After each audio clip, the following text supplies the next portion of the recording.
Nous en arrivons au chapitre 9 du livre de l'Apocalypse. Et alors, où en sommes-nous exactement? Nous sommes dans la première série des visions. Je fais un rapide rappel du plan du livre. Trois versets d'ouverture, la vision inaugurale avec les magnifiques lettres aux sept églises. Ensuite, notre première série de visions, nous sommes en train de terminer avec les cultes célestes, les six premiers sceaux qui ont été ouverts au chapitre 6, les élus. On a bien vu que les 144 000, c'était les élus du peuple élu. Le septième sceau qui a été ouvert au chapitre 8 avec les premières trompettes et nous sommes en train d'entendre qu'est-ce que vont signifier nos trompettes. Après, on continuera par un petit livre, des témoins, la septième trompette qui arrivera et nous accéderons à une deuxième série de visions avant d'atteindre l'épilogue. Donc, ce chapitre 9, on va le découper en plusieurs tronçons, puis on va essayer de voir qu'est-ce que les visions annoncées par Saint Jean nous promettent et qu'est-ce qu'elles annoncent. Le cinquième ange sonna de la trompette, et j'ai vu une étoile qui était tombée du ciel sur la terre. C'est à elle que fut donnée la clé du puits de l'abîme. Elle ouvrit le puits de l'abîme, et du puits monta une fumée comme celle d'une grande fournaise. Le soleil et l'air furent obscurcis par la fumée du puits, et de la fumée sortirent vers la terre des sauterelles. Un pouvoir leur fut donné, pareil au pouvoir des scorpions de la terre. Il leur fut dit de ne pas faire de mal à l'herbe de la terre, ni à la verdure, ni à aucun arbre, mais seulement aux hommes, ceux qui n'ont pas sur le front la marque du sceau de Dieu. Il leur fut donné non pas de les tuer, mais de les tourmenter pendant 5 mois, d'un tourment comme celui qu'inflige le scorpion quand il pique un homme. Les voilà cette vision. Dans l'Ancien Testament, souvenons-nous bien que les trompettes, elles évoquent les moments festifs ou redoutables de la vie d'Israël. Elles sonnent au Sinaï au moment de l'Alliance, en Exode 19:16, et annoncent les fêtes de Samuel 15:10. Mais elles appellent également au combat, dans le livre de Jérémie 4:5, et font attendre ou redouter le jugement eschatologique de Dieu. Ce dernier aspect est repris dans l'évangile de Matthieu pour donner à comprendre comment la mort de Jésus opère ce jugement. Et leur aspect redoutable est mis en scène. Donc voilà le rôle des trompettes. Attention. Et donc ici, quand le cinquième ange fait sonner sa trompette, voilà ce que voit Jean. Nous l'avons sous les yeux avec une représentation. Il voit un astre qui est précipité sur la terre et à qui on donne la clé du puits de l'abîme. L'abîme, c'est l'enfer, ou plutôt les enfers, et c'est la demeure de ceux qui sont morts jusqu'à l'avènement du Christ. Ceux qui sont dans ce shéol et qui ont été libérés par le Christ parce que le Christ est allé les chercher pour les entraîner avec lui. Et c'est cette vision-là du shéol, de ce lieu intermédiaire d'inconnu, qui va nous mener durant tout ce chapitre. Au livre des Nombres, chapitre 24, regardons. Ce héros, je le vois, mais pas pour maintenant. Je l'aperçois, mais pas de près. Un astre se lève, issu de Jacob. Un sceptre se dresse, issu d'Israël. Il brise les flancs de Moab. Il décime tous les fils de Seth, mais surtout pas ceux des autres. Il prendra possession d'Édom, possession de Séhir, son ennemi. Israël déploiera sa puissance. Donc Apocalypse qui reprend un petit peu ce livre des noms. Ce sont des thématiques habituelles de l'Ancien Testament. Et on trouve même dans les psaumes, au psaume 70, toi qui m'as fait voir tant de maux et de détresse, tu me feras vivre à nouveau, tu me tireras de l'abîme de la terre. Et vous voyez bien que cette étoile, elle est tombée du ciel sur la terre et elle a la clé du puits de l'abîme, de même que le Christ est allé au séjour des morts avant sa résurrection. L'astre, l'astre, l'étoile, elle indique toujours le Messie au livre des Nombres, et donc elle reçoit la clé des enfers et Mais n'oublions pas que les anciens voyaient dans cette étoile tombée du ciel Arius. Et puis après, on lui a attribué tout le monde. On lui a attribué Luther et les réformateurs, on lui a attribué tout docteur qui devient hérétique et peut être comparé à une étoile tombée du ciel. Il y en a eu une dans l'histoire que ce verset désigne, pardon, et spécialement et dont l'apostasie aura eu de telles conséquences qu'elle aura amené à brève échéance le règne de l'Antichrist. De tout temps, on a estimé que ces temps étaient arrivés. Alors oui, ils peuvent arriver maintenant, ils sont arrivés et on ne sait pas. D'autres auteurs estiment que Apocalypse 9:1, j'ai vu le cinquième ange qui sonne de la trompette et l'étoile qui tombe de la terre, se rapporte à l'origine de l'Église. L'abîme est ouvert, l'enfer va être déchaîné dans le monde pour y accomplir sans entrave son œuvre d'iniquité. L'abîme, c'est les eaux souterraines plus ou moins hostiles et redoutables, et une fois au moins, au psaume 70 qui est sous nos yeux, le séjour des morts.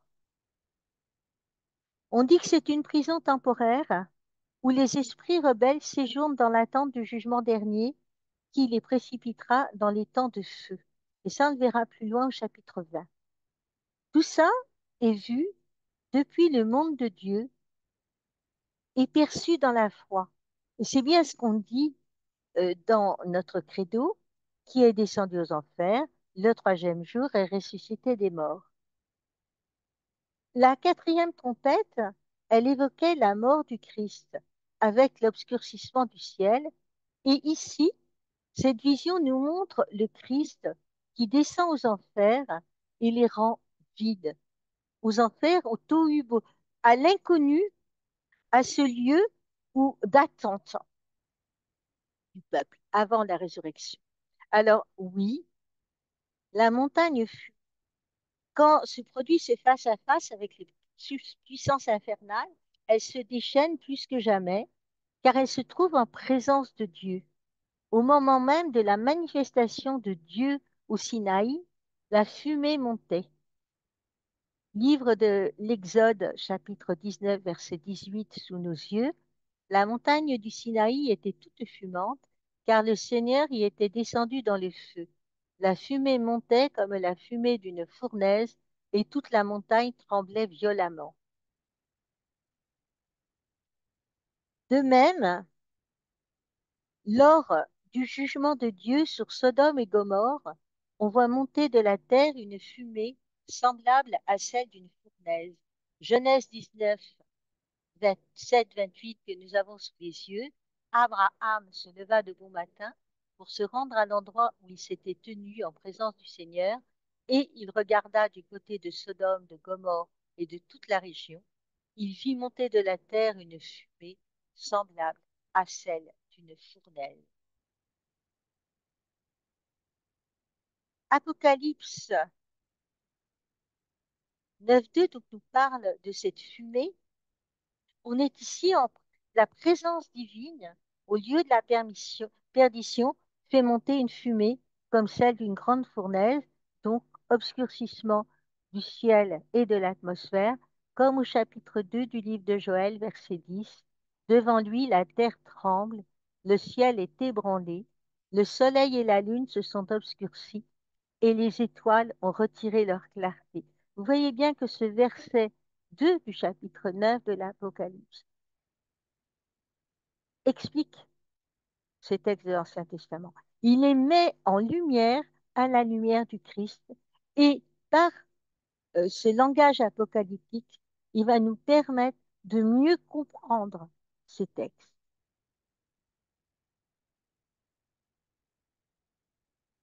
Continuons notre lecture. De la fumée sortirent vers la terre des sauterelles. Un pouvoir leur fut donné, pareil au pouvoir des scorpions sur la terre. C'est donc alors que sortent ces sauterelles. La huitième plaie d'Égypte, celle des sauterelles, avait dévoilé que le durcissement du cœur de Pharaon, vous savez, celui qui voulait pas faire sortir, laisser les Égyptiens partir, eh bien, ce durcissement du cœur de Pharaon était tel que désormais, on ne pouvait lui envoyer que la leçon des ténèbres et la mort des premiers-nés. Et ça, c'est Exode 10, 1 à 20. De même, Joël avait repris cette image de la huitième plaie, cette invasion des sauterelles, pour exprimer l'avancée menaçante d'une terrible armée. Il en avait fait le signe avant-coureur du jour du Seigneur, le jour du jugement. C'est les deux premiers chapitres du livre de Joël. Et c'est précisément ces deux premiers chapitres qui vont servir d'inspiration à Jean pour décrire les événements suscités par le son de la cinquième trompette. Donc deux traditions, celle qui remonte aux plaies d'Égypte pour montrer l'accomplissement et celle qui, à la manière prophétique avec Joël, cherche à utiliser les mots d'ici-bas pour exprimer un message surnaturel. Voilà ces sauterelles pareilles à des scorpions. Et ces sauterelles, donc, elles sont ce pouvoir. D'habitude, une sauterelle, ça s'attaque aux végétaux. En général, quand il y a une nuée de sauterelles dans un champ, c'est un peu beaucoup la catastrophe. Mais là, elle s'attaque aux hommes. Ce sont des animaux dont l'homme expérimente le danger et l'hostilité et qui, dans l'Ancien comme dans le Nouveau Testament, deviennent les principaux représentants du pouvoir satanique, donc de la force du mal. Et ce trait surprenant ne nous décrit pas une nouvelle sorte de sauterelle, mais signale au lecteur, puisque c'est du symbolique, ce sont des suppôts du démon. C'est pas une nouvelle race, on n'est pas en train de recréer une nouvelle sauterelle, de faire une hybridation et je ne sais quoi. C'est simplement pour vous dire, attention, c'est pas des sauterelles, c'est des sauterelles qui nous signifient quelque chose par le message symbolique et ce sont des suppôts du démon. Le scorpion passe pour un représentant du monde démoniaque. Nous l'avons au livre de Ben Sira le Sage. Dès l'origine, les choses bonnes ont été créées pour les bons et les mauvaises pour les pécheurs. Ce qui est de première nécessité pour la vie de l'homme, c'est l'eau, le feu, le fer, le sel, la fleur de farine de froment, le lait et le miel, le sang de la grappe, l'huile et le vêtement. Toutes ces choses sont pour le bien de qui est religieux, mais se changent en mal pour les pécheurs. Certains vents ont été créés pour punir et, dans leur fureur, ils multiplient leurs ravages. Au temps de la destruction, ils déversent leur violence et assouvissent la fureur de celui qui les a faits. Feu et grêle, famine et peste, tout cela a été créé pour punir. Voilà ce que disait l'Ancien Testament. On est bien là. Les dents des fauves, les scorpions, les vipères, l'épée vengeresse qui extermine les impies, se réjouissent tous d'exécuter ces commandements. Ils sont sur la terre, prêts en cas de besoin, et le moment venu, ne désobéiront pas aux ordres. Voilà pourquoi j'avais ma conviction depuis le début, j'ai réfléchi et j'ai écrit. Toutes les œuvres du Seigneur sont bonnes, il pourvoit à tout besoin quand il le faut. Ben Sirac, le sage.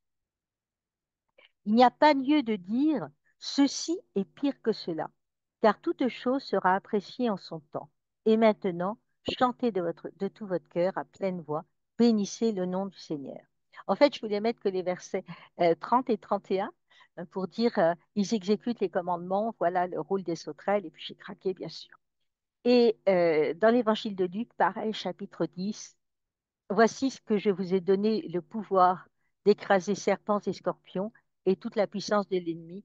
Absolument rien ne pourra vous nuire. N'oublions pas le psaume que nous disons, que nous psalmodions au complet, samedi ou dimanche soir. Tu écraseras, le malheur ne pourra te toucher, Tu écraseras la vipère et le scorpion. Puisqu'il s'attache à moi, je le délivre, je le défends car il connaît mon nom. Et la lettre de Saint Paul aux Romains, juste en parallèle, pour rappeler qu'il n'a fait que, Saint Paul n'a fait que copier bien sûr à le sage, nous le savons, quand les hommes aiment Dieu, lui-même fait tout contribuer à leur bien, puisqu'ils sont appelés selon le dessein de son amour. Et vous voyez que tout ça, c'est une reprise avec des mots différents de ces éléments. La sagesse de Ben Sirac le sage. Les sauterelles, donc, pouvoir négatif à l'égard des hommes, mais elles ne peuvent pas leur donner la mort, seulement les blesser. En outre, leur pouvoir est limité dans le temps de manière drastique, puisque à deux reprises, en Apocalypse 9.5 et 9.10, Jean a affirmé que leur action est comprise dans un laps de temps de 5 mois, pas plus. Les sauterelles sont comprises donc comme l'image des démons et des hérétiques, des schismatiques, des impies, des infidèles, des apostats. Alors là, on dit, c'est pas dur, il y a des gros vilains autour de nous pour caricaturer, et voilà ce qui fait. Et ça indique aussi le grand nombre des pervers en ce temps-là, au temps où Jean écrit son Apocalypse, et peut-être même de tout temps. Notons aussi qu'elles ne font pas de mal à ceux qui portent le sceau de Dieu. Le tourment imposé aux autres est temporaire, comme celui donné par les piqûres de scorpions aux autres, c'est-à-dire à ceux qui ne sont pas marqués. Lors de la fuite d'Égypte, quand Pharaon euh, voulait retenir le peuple d'Israël, il y avait de la main-d'œuvre pratiquement gratuite, eh bien, qu'est-ce qui s'est passé? Il y avait il y a eu des calamités qui sont abattues, mais elle n'a pas pu se battre sur les maisons des Israélites parce qu'elles étaient marquées. Les malheurs qui sont là, qui sont annoncés par cette trompette, ne sont pas destinés à ceux qui sont marqués du sceau. Et vous voyez que là, Jean, d'une manière, insiste bien, être marqué du sceau, c'est être baptisé. Le sceau de Dieu, le baptême, un sacrement à caractère pour toujours. Continuons donc notre lecture. Et en ces jours-là, les hommes chercheront la mort et ne la trouveront pas. Ils désireront mourir et la mort les fuira. Ces sortes de sauterelles ressemblent à des chevaux équipés pour la guerre. Elles ont comme des couronnes d'or sur la tête et un visage comme un visage humain. Elles ont des cheveux comme des cheveux de femme. Leurs dents sont comme celles des lions.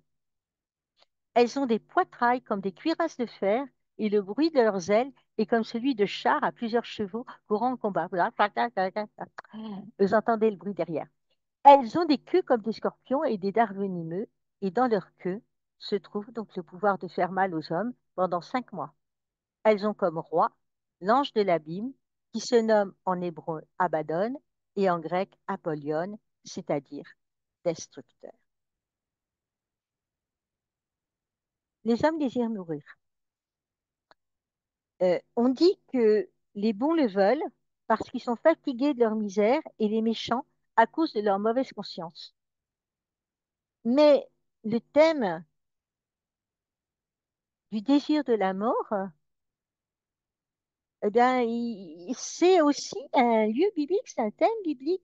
La Bible, elle ne nie pas notre humanité, créée à image et ressemblance de Dieu, d'accord? Mais vous voyez bien que Job, au chapitre 3, il en avait plus que assez. Pourquoi Dieu donne-t-il la lumière à un malheureux, la vie à ceux qui sont pleins d'amertume, qui aspirent à la mort sans qu'elle vienne, qui la recherchent plus avidement qu'un trésor? Oui, Job a aspiré à la mort. Oui. Et entre nous, c'est pas le seul. Regardez Jérémie. La mort sera préférable à la vie pour les derniers survivants de cette engeance mauvaise, dans les derniers lieux où je les aurai chassés, oracle du Seigneur de l'univers. Voyez bien que ce jour-là, les hommes chercheront la mort et ne la trouveront pas. Ils désireront mourir, la mort les fuira. Parce que Dieu, c'est le Dieu de la vie. Au point même, vous avez vu au premier verset, que son Fils est allé chercher les personnes au séjour des morts.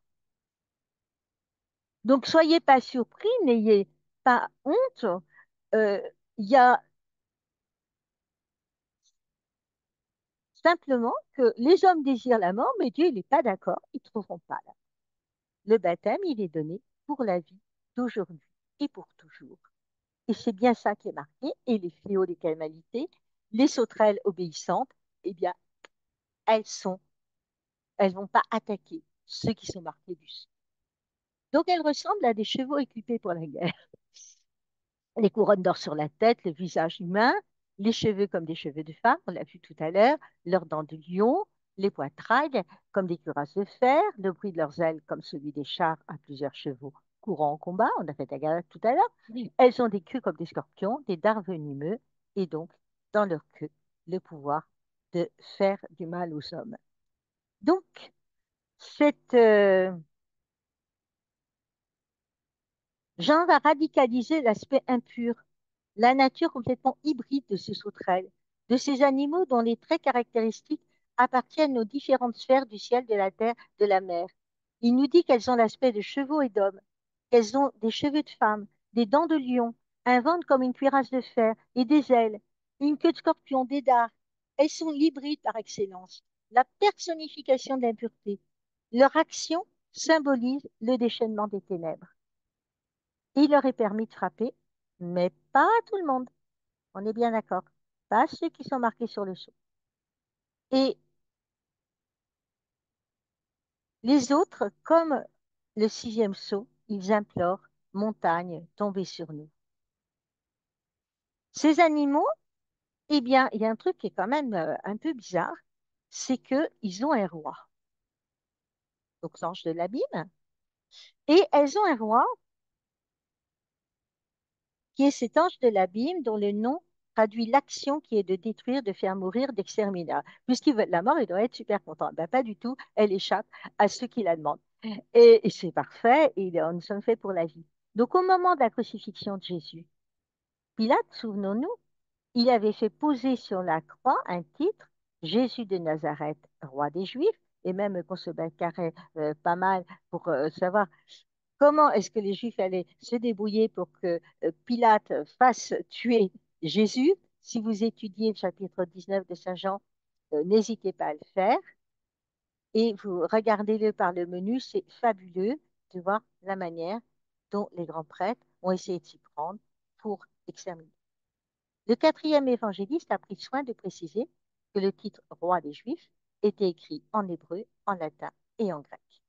Et au nom très haut donné à Jésus sur la croix s'oppose ici celui qui est appelé Abaddon en hébreu, Apollyon en grec, le destructeur, celui qui apporte la mort. Mais quand le Christ descend aux enfers, il arrache Adam, Ève et les justes des mains des esprits. Hein. L'enfer, le lieu de l'inconnu avant qu'il arrive. Et il, euh, il arrache aussi les justes des mains des esprits infernaux dont le chef est l'anti-messie. N'oublions pas, toujours pareil, en Jean, même auteur, hein. Je suis la porte, si quelqu'un entre en passant par moi, il sera sauvé, il pourra entrer, il pourra sortir et trouver un pâturage. Le voleur ne vient que pour voler, égorger, faire périr. Moi, je suis venu pour que les brebis aient la vie en abondance. Jean 10, 9 à 10. Et la puissance infernale, le voleur, le destructeur, est active, mais elle ne pourra pas l'emporter à cause de la promesse de Jésus. Matthieu 16, 18. La puissance de la mort ne l'emportera pas sur elle. Et aussi, parce que le Christ, effectivement, est descendu aux enfers et en est remonté. Il n'était pas possible qu'il fût retenu en leur pouvoir. Donc, Abaddon devient le séjour des morts, la tombe. C'est le nom du roi des sauterelles. Et en fait, on voit que au livre des Proverbes, je l'ai mis sous les yeux, chapitre 30, verset 27, les sauterelles n'ont pas de roi, mais elles avancent toutes en bon ordre. Ce ne sont pas des vraies sauterelles qui nous sont présentées. Et on va chercher les lieutenants enfin, qui assument la basse besogne, ce sont les grands persécuteurs de l'Église. Alors allez, tagada, tagada, Néron, Arius, tuk, tuk, tuk, tuk, et on y va. Donc voilà ce séjour, ces bizarres sauterelles. Et on va terminer notre chapitre par ces versets. Le premier malheur est fini. Voici que deux malheurs vont encore arriver. Le sixième ange sonne de la trompette j'entendis une voix venant des quatre cornes de l'autel d'or qui est devant Dieu. Elle disait au sixième ange qui avait la trompette, libère les quatre anges qui sont enchaînés au bord de l'Euphrate, le grand fleuve, au bord. Alors tu les libérés des quatre anges qui étaient prêts pour cette heure, ce jour, ce mois, cette année, afin de tuer le tiers de l'humanité. Les troupes de cavalerie comptaient 2 myriades de myriades. J'ai entendu ce nombre.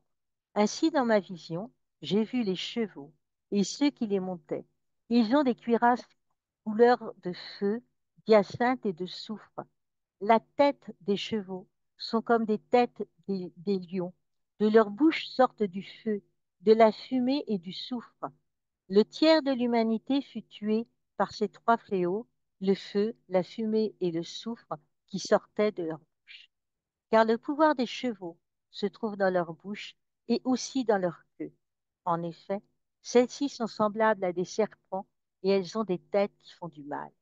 Et le reste des hommes, ceux qui n'avaient pas été tués par ces fléaux, ne se sont pas convertis, ne renonçant pas aux œuvres de leurs mains, ils n'ont pas cessé de se prosterner devant des démons, les idoles d'or, d'argent, de bronze, de pierre et de bois, qui ne peuvent pas voir, ni entendre, ni marcher.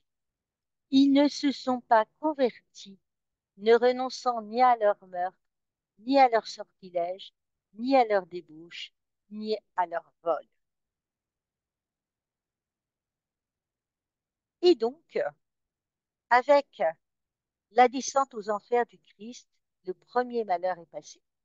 Il en reste donc deux autres, Apocalypse 9. Maintenant, c'est l'heure des ténèbres. Le démon est encore déchaîné, mais il ne pourra pas l'emporter. C'est clair, net et précis. On annonce que le démon va et il ne peut pas l'emporter. Vous comprenez pourquoi on dit ah, c'est une apocalypse, ça va être l'horreur. Oui, il y a des choses très désagréables qui sont décrites et en même temps, il y a des choses magnifiques parce qu'on voit dans quel but c'est. Vous voyez au verset 20, ceux qui n'ont pas été tués par ces fléaux ne se sont pas convertis. Et quand le sixième ange fait sonner sa trompette, tout est sur le point de s'accomplir. L'ange s'éloigne de l'autel des parfums où avaient été présentées les prières des saints, qui sont désormais exaucées. Et vous voyez que la puissance de ce livre de l'Apocalypse, moi, à chaque fois qu'on repasse devant, on dit, mais quand même, la prière des saints, la prière, l'intercession, la personne gravataire sur son lit, etc., elle a la prière, l'intercession pour les autres. Le Christ lui-même va se manifester aux réponses aux prières des saints. Et chacun de nous est un saint en puissance. Chacun de nous a la possibilité de prier, de demander la conversion, de demander des outils pour la conversion.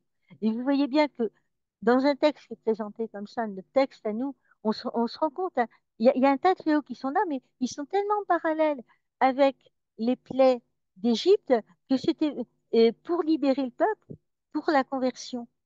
On se rend bien compte que l'objectif, il est là. On ne peut plus prolonger le délai de patience de Dieu que Dieu avait annoncé dans le cinquième sceau. Face au Christ, le jugement s'accomplit. Et il y a l'Euphrate. Alors, qu'est-ce qui se passe de l'autre côté de l'Euphrate? C'est l'empire de la confusion. Dans la 10e pierre d'Égypte, on va continuer avec elle, elle nous accompagne bien, l'ange exterminateur avait été contraint de tuer les premiers-nés des Égyptiens à cause de l'endurcissement du cœur de Pharaon. Exode 12, 29, 30. De même ici, furent libérés des quatre anges qui étaient prêts pour cette heure, ce jour, ce mois, cette année, afin de tuer le tiers de l'humanité. Et ces anges étaient enchaînés au bord du grand fleuve, au bord. C'est-à-dire qu'ils se trouvaient au-delà des frontières, où la terre perdait sa qualité de terre sainte, élue de Dieu. Et Israël avait déjà vu à plusieurs reprises une invasion ennemie s'avancer menaçante de ces contrées.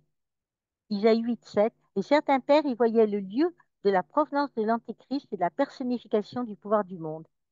Et on accorde à ces anges, c'est vrai, un réel pouvoir d'extermination, bien que limité à un tiers de l'humanité.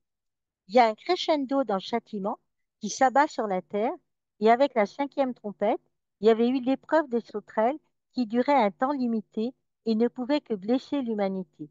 Mais malgré ces fléaux, cette dernière n'a cessé de vouer un culte aux idoles. Et c'est pourquoi l'armée innombrable de l'exterminateur, suscitée par la sixième trompette, Apocalypse 9:16, est obligée de frapper durement. Le jugement se produit dès maintenant, à l'intérieur du monde, et les hommes tombent sur cette colère. En fait, c'est sûr, la réaction, on leur a tout donné pour qu'ils réagissent, tout pour qu'ils fassent bien, et ils s'entêtent dans leur misère, et ils s'entêtent dans le système. Et on voit bien que Paul, quand il écrit aux Romains, il atteste la même vérité. La- au chapitre premier de la lettre de Paul aux Romains, à partir du verset 18 à 24. La colère de Dieu se révèle du haut du ciel contre toute impiété et contre toute injustice des hommes qui, par leur injustice, font obstacle à la vérité. Ce que l'on peut connaître de Dieu est clair pour eux, car Dieu le leur a montré clairement. Depuis la création du monde, on peut voir avec l'intelligence, à travers les œuvres de Dieu, ce qui lui est invisible, sa puissance éternelle et sa divinité. Ils n'ont donc pas d'excuses puisque malgré leur connaissance de Dieu, ils ne lui ont pas rendu la gloire et l'action de grâce que l'on doit à Dieu. Ils se sont laissés aller à des raisonnements sans valeur et les ténèbres ont rempli leur cœur privé d'intelligence à cause de leur aveuglement. Ces soi-disant sages sont devenus fous. Ils ont échangé la gloire du Dieu impérissable contre des idoles représentant l'être humain périssable ou bien des volatiles, des quadrupèdes et des reptiles. Voilà pourquoi, à cause de convoitises de leur cœur, Dieu les a livrés à l'impureté, de sorte qu'ils déshonorent eux-mêmes leur corps. Romains 1, 18 à 24. Tout cela rappelle la catastrophe de Sodome et Gomorrhe, frappée d'une pluie de soufre et de feu, d'où monte la fumée, on en a parlé tout à l'heure, comme la fumée d'une fournaise. Et alors, ils sont vêtus, les chevaux qui les montaient, j'ai craqué, j'ai trouvé les images, en haut, une image d'un lion d'où il sort le feu, et une petite vue de la tapisserie d'Angers. La revêtue d'hyacinthe, la hyacinthe, stop, c'était là. C'est la jacinthe en fait. Et c'est une couleur bleue, et donc, c'est une pierre précieuse qu'on appelle aussi l'aigue marine ou l'améthyste. Et enfin, surtout, sous la forme d'adjectif, la même racine peut noter la seule couleur bleue. Regardez ici, les images de destruction, de triple fléau du feu, de la fumée, du soufre, nous rappellent, destruction donc de Sodome et Gomorrhe, qui se produit comme la fumée d'une fournaise, l'intervention de Dieu dans une histoire qui est marquée par l'idolâtrie. Donc, un acte dit, vous êtes trompé Dieu, idolâtre. Et j'en note que le reste des hommes qui n'avaient pas été tués par ces fléaux ne se sont pas convertis. Ils n'ont pas renoncé aux œuvres de leurs mains. Genèse 19, on l'a sous les yeux, une pluie de souffle de feu qui vient du Seigneur, Dieu détruit les villes, toute la région, tous leurs habitants et la végétation, et la femme de Lot qui a eu la mauvaise idée de regarder en arrière, qui est devenue une colonne de sel. Abraham s'est levé de bon matin pour se rendre là où il s'était tenu en présence du Seigneur. Il regarde du côté de Sodome et de Gomorrhe et de toute la région, et de là, il y a la fumée, semblable à celle de la fournaise. Ces images sont là, et l'idole est une œuvre de main d'homme. Elle est son ouvrage personnel, le produit dont il est l'artisan, et même si son adoration porte des fruits de mort, l'homme ne veut pas s'en détourner. Il ne voit pas les fruits. Combien de fois on nous prévient, nos parents, les anciens, tous ceux qui sont, entre guillemets, passés par là, nous disent, ça, c'est pas bien, regarde ce qui m'est arrivé. Il dit, oui, mais c'est tellement bon. Et on pourrait s'interroger, faire un tout petit bilan de conscience pour préparer la prochaine confession, dire, quelles sont les idoles qui, euh, qui mènent ma vie? Et en fait, l'idole n'est rien. Elle est pure vanité, mais elle a pouvoir d'assimiler à son état d'inertie et de mort celui qu'elle a servi. C'est l'affirmation théologique qui traverse toute la polémique anti-idolâtrique de l'Ancien Testament. L'adoration des idoles d'or, d'argent, de bronze, de pierre, de bois, qui ne peuvent pas voir, ni entendre, ni marcher, trouve une réalisation et un contenu précis en Apocalypse 21. On le verra avec en Apocalypse 9, 21, meurtre, sorcellerie, débauche, vol. Les plaies d'Égypte avaient été provoquées par les animaux ou par les éléments que les Égyptiens adoraient. Ne l'oubliez pas. Le Nil, les sauterelles, les grenouilles. On énumère ici des péchés qui brisent l'alliance établie du temps de Noé. Une alliance qui concerne tous les peuples et qui indique clairement la voie contraire à l'idolâtrie pour chaque homme. Ces péchés, le meurtre, la sorcellerie, le faux témoignage, la fornication, le vol. Et face à l'endurcissement du cœur qui ne renonce pas à ses œuvres idolâtres, il n'y a plus de pardon possible. Le jugement doit s'accomplir. Donc c'est bien, on peut toujours le demander, le pardon, et on le recevra toujours, à condition de s'engager. Donc le septième ange fera sonner sa trompette un peu plus loin. Apocalypse 11, 15, avant la vision de la femme, la contemplation de l'incarnation. Et donc, on ne va pas seulement déplorer l'endurcissement moral des hommes, mais constater brutalement la profondeur du gouffre qui sépare le camp de Dieu et celui de Satan. On ne passe de l'un à l'autre que par une libération dont l'aspect moral est la conséquence. Et on n'aime pas parler de morale. Ah, oui, oui, ils vont nous priver de ci, de ni, de là, de tout. Mais en fait, la morale, c'est comme les délices, les cadeaux offerts à l'aimer. Quand on regarde un comportement moral, c'est un acte d'amour que l'on fait à Dieu qui nous aime. Par amour pour lui, et un acte d'amour qui va être contrôlé, réfléchi. Non, non, je t'aime. C'est pas parce qu'on aime quelqu'un démesurément. On sait qu'il est addict à la cigarette, on va lui offrir du tabac, ni de l'alcool à un alcool. Ça, c'est pas un acte d'amour, c'est un acte de destruction. Mais l'acte moral, le truc bon, c'est peut-être nous-mêmes nous séparer de cigarettes, d'alcool, quand on sait qu'on a avec nous quelqu'un qui est addict à l'alcool. Ça, c'est la petite leçon. Mais moi, je voudrais terminer par une petite homélie super sympa. J'ai trouvé Paul VI le 11 octobre 1972, lors du 10e anniversaire de l'inauguration du Concile de Vatican II. Et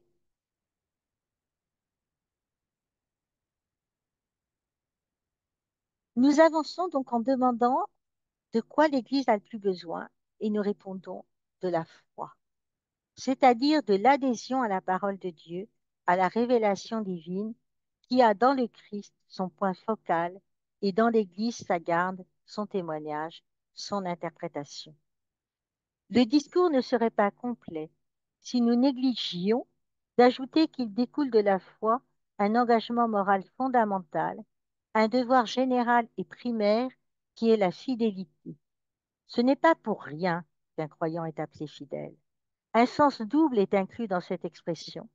D'abord de fermeté, de stabilité, de force, puis de cohérence, de suite dans les idées, d'activité, statique et dynamique. Il est facile de tirer de ce concept de fidélité, de celui de la parole donnée, du pacte, d'alliance.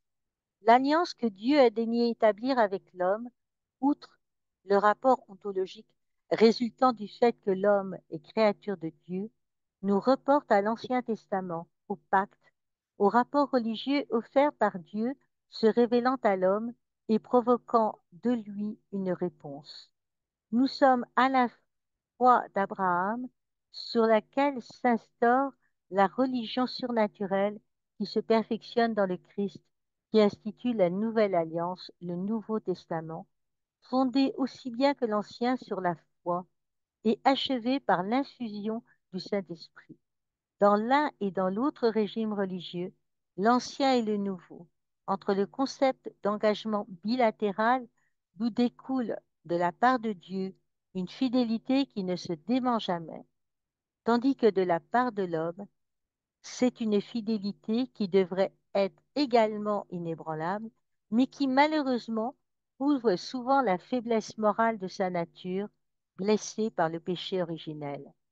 L'homme peut être et est souvent défaillant au pacte, un allié infidèle, alors que nous, chrétiens, cette exigence de fidélité, comme on sait, a été contractée par le grand baptême et confirmée par chaque autre rencontre avec Dieu, spécialement par les sacrements.